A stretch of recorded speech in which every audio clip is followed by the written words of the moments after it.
Now that you have your new computer built, or you're just after buying a new computer, you have to connect up the mouse, keyboard and monitor.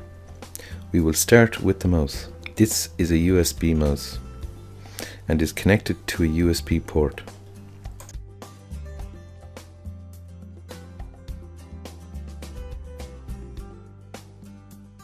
And here is the USB port. Like most connections to a computer, the USB port and connector are keyed, so they can only be connected in one way. So just turn the connector the opposite way if it will not fit in the first way you try. Now the next connection we will make is the keyboard, and this is also a USB connected keyboard.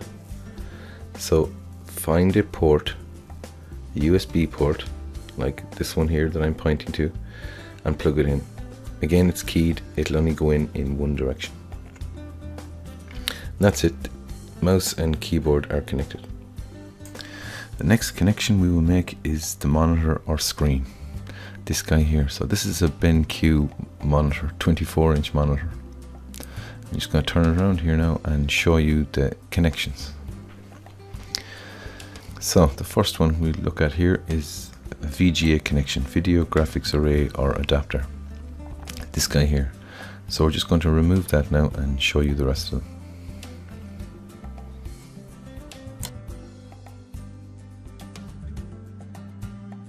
So there are three important connections to note here.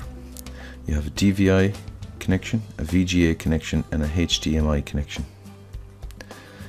And I'll just show you them there now. That's your DVI connection, there's your VGA connection, and there's the HDMI connection.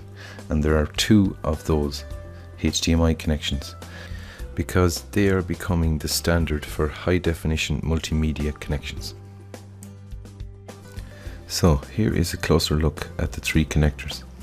You have VGA video graphics array, primarily high density analog, which is the most common connector used today, but is being phased out of most new computers and monitors. The next one here is DVI, digital video interface. And this connection is also going to be phased out because it does not support HDCP, meaning high bandwidth digital content protection.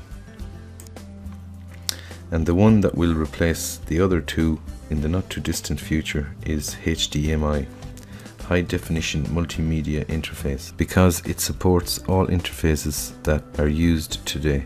High definition stream video and audio simultaneously and supports HDCP.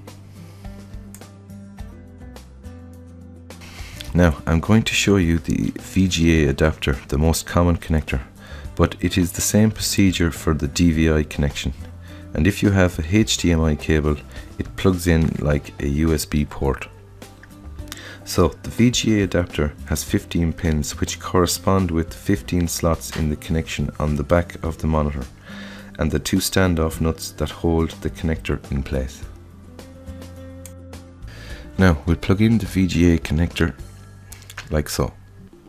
So just push it in.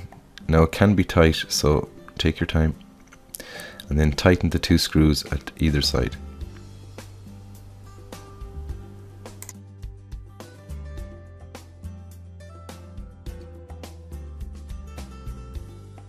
Now the next connection we have to make is the power cable, this guy here. There's the connection plug, and here's the cable, and there's 3 pins in it, so you can only go in one direction. Just plug it in nice and snug. Also included on this monitor is a headphone jack and audio in and out. Another nice feature to this monitor is a USB hub, and there's the connection that's made to the computer. It's just a USB cable. So I'll just show you those 4 here now. So there's the 4 USB ports.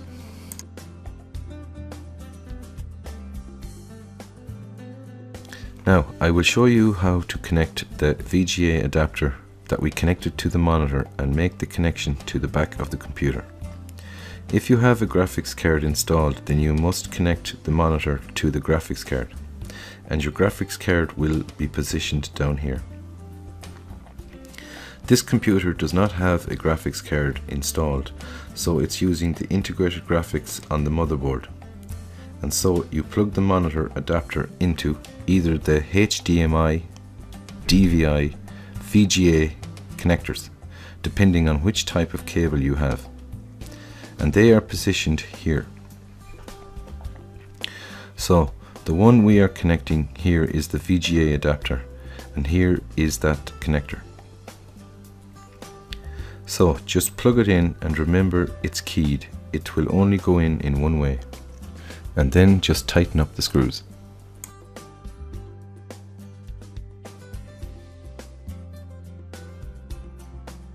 Now all that's left to do is connect up the power to your computer. So here's the power cable. Here's the power socket in the back of the power supply.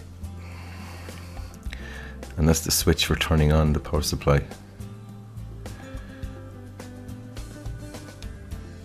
So you just plug it in here. Now make sure that the switch on the power supply is turned on before you plug it into the wall, or you'll have no power going to the power supply. Now there is one last thing you need to do, and that is plug in the monitor and make sure it's powered up before you turn on your computer. That's it, you're ready now to install your operating system.